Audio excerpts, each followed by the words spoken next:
and welcome to another sneak peek Saturday at the Alameda Free Library. My name is Jenny, and today we're gonna read a autobiography that I am so excited to share with you. It is the autobiography by Billie Jean King, and it's called All In. This is the spine label. Really great book, very insightful.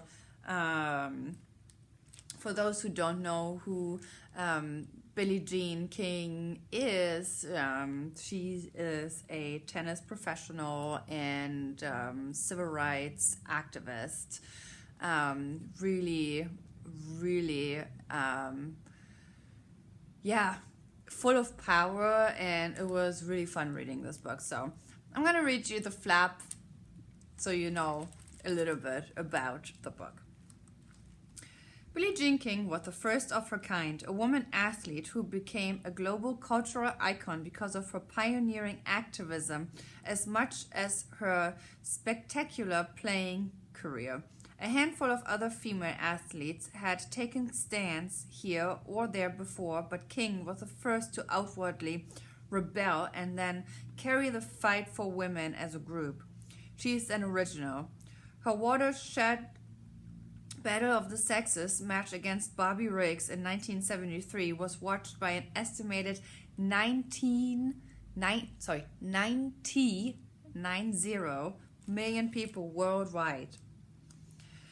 What started for King as a young girl's quest for individual freedom expanded into broader issues over time.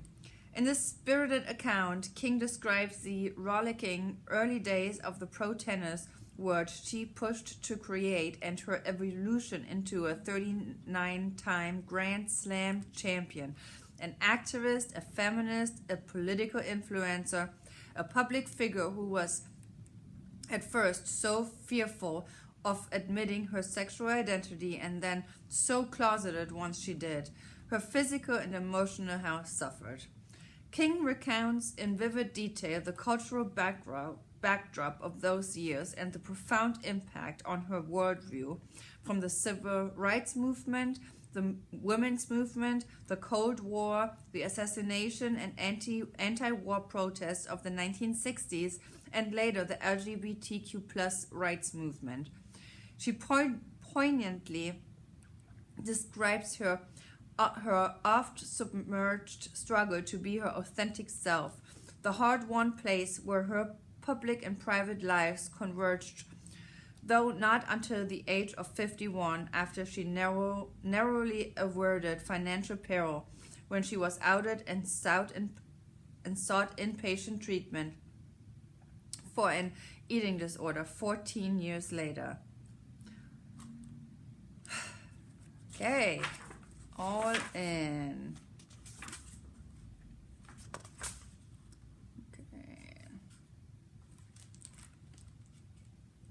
Fight for the things that you care about, but do it in a way that will lead others to join you.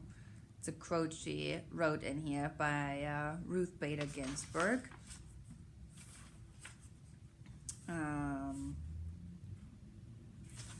I'm gonna start with the preface. When I was a girl, I'd sit in my elementary school classroom in Long Beach, California, staring at the big pulled-down map of the world and daydream about the places I'd go. England, Europe, Asia, South America, Africa. Even then, I felt that borders had no hold on me. They connected me. I can't remember a time when I didn't have a restlessness, an ambition, and an urgency. As much as I loved my family and hometown, I always knew that my life would somehow take me beyond their embrace.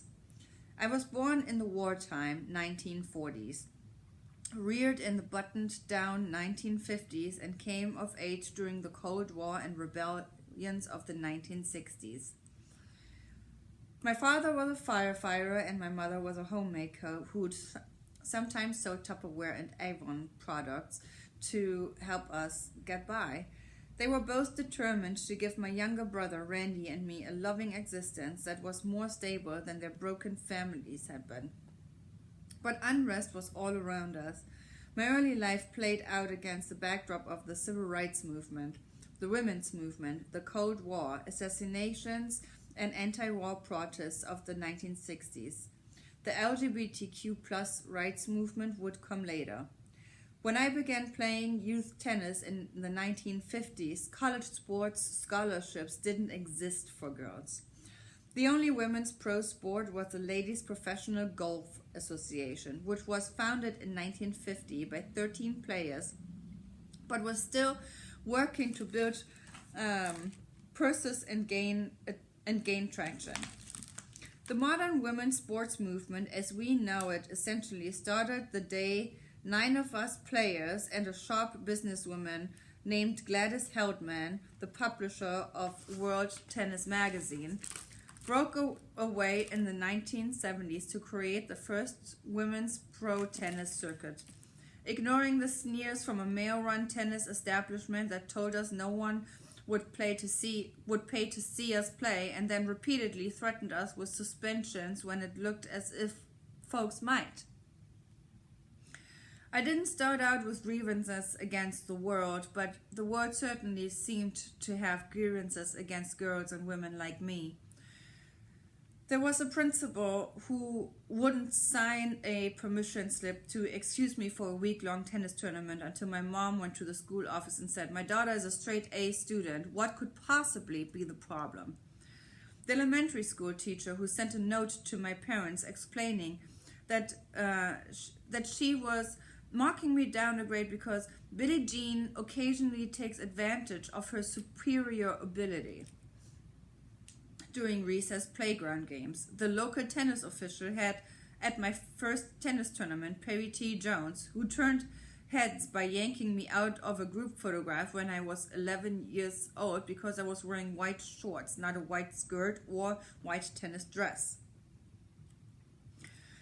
Pursuing your goals as a girl or woman then often meant being pricked and dodged by slights like that. It made no sense to me. Why would anyone set arbitrary limits on another human being? Why were we being treated as unreasonable for asking reasonable questions? Why were we constantly told, can't do this, don't do that, temper your ambition, lower your voice, stay in your place, act less competent than you are, do as you're told? Why weren't a female striving an individual difference is seen as a life enriching, a source of pride rather than a problem? If I felt that way, I wondered how the people of color around me felt. When I was young, I'd seen photos of how the Little Rock 9 students had to walk past an angry white mob to desegregate their Arkansas school in 1957, and how 6-year-old Ruby Nell Bridges still had to be escorted daily by 4 federal marshals to attend classes at her previously all-white New Orleans school 3 years later. I knew the stories of how Althea Gibson and Jackie Robinson broke the color barriers in their respective sports, tennis and baseball. The all-white country clubs that hosted tennis tournaments I began playing in were noticeably different from Long Beach Polytechnic High, the racially mixed school I attended. Poly was integrated in 1934, 9 years before I was born. But my high school didn't offer varsity sports for girls. Free tennis instruction in the public parks was my only option. As time passed, the incidents kept piling up. There was a sight of the top-ranked teenage boys getting free meals at the lunch counter at the Los Angeles Tennis Club, while my mother and I sat outside on benches behind the courts, eating the brown bag lunches we brought.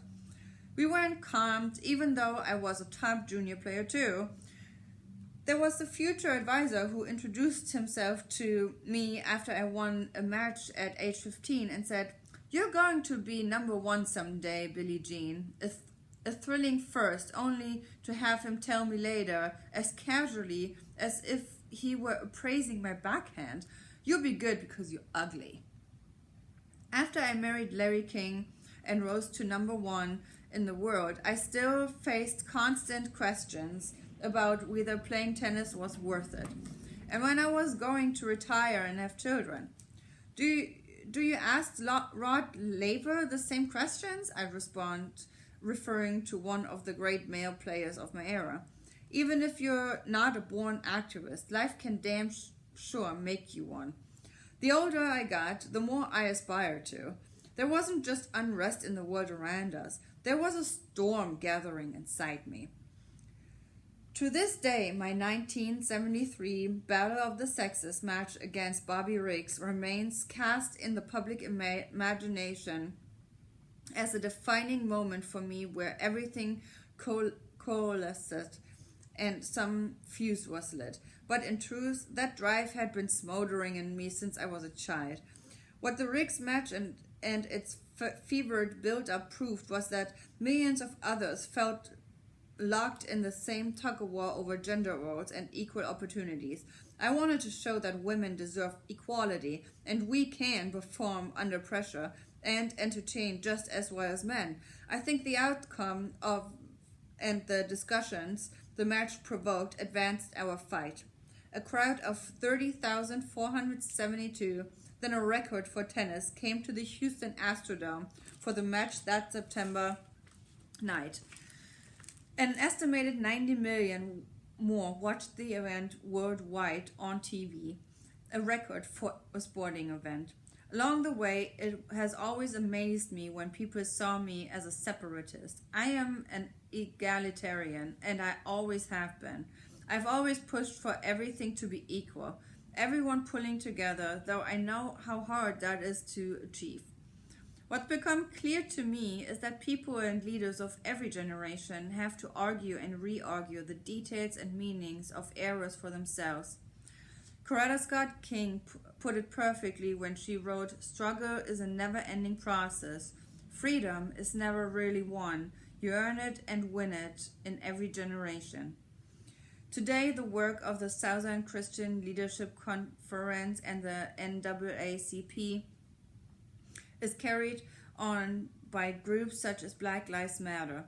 The feminist arguments advanced by NOW helped inform the hashtag MeToo movement and Time's Up.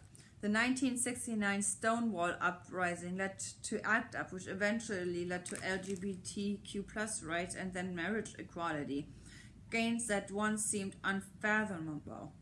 It wasn't so long ago that women were fighting to get a few precious slots at medical schools and law schools. Now women run for president and sit on the Supreme Court and are celebrated with handles like Notorious RBG. May she rest in power.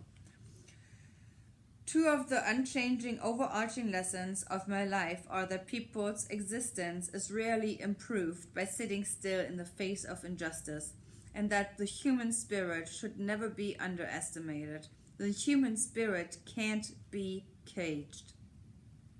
What starts as a spark of ambition can not only lift you personally, it can change the world. The personal is political. A murmur rising from one's soul can become a roar expressed by many, an act of defiance, insisting on basic human dignity, equal pay for equal work.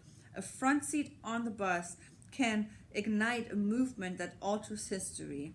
It may even sweep you into the company of presidents and queens, heroes and groundbreakers and contrarians, who refuse to accept the status quo, especially when it renders them inferior or seems designed to erase them completely. My life is proof of all that. When I was outed as gay in 1981, corporate sponsor deserted me overnight. Today I laugh and think, wait, I get paid now to be a lesbian? But I'm getting ahead of myself. Early on, what was most apparent to me was that the world I wanted didn't exist. It would be up to my generation to create it. We were born on the cusp of the baby boom and walked a tightrope between shedding the old and shaping the new. For me, the timing turned out to be a profound blessing and a burden that nearly broke me by age 50 to a degree that few people know. Sometimes my biggest opponent was me. Along the way, people often thought I was angry. They were wrong. More than anything, I was determined. I won my share of fights, but let me tell you how I truly became free. So this is the preface, and I'm gonna stop it right here. Really would encourage you to read this book. Again, this is the autobiography by activist and tennis professional Billie Jean King. This can be found in our news section under the biographies, as you see here.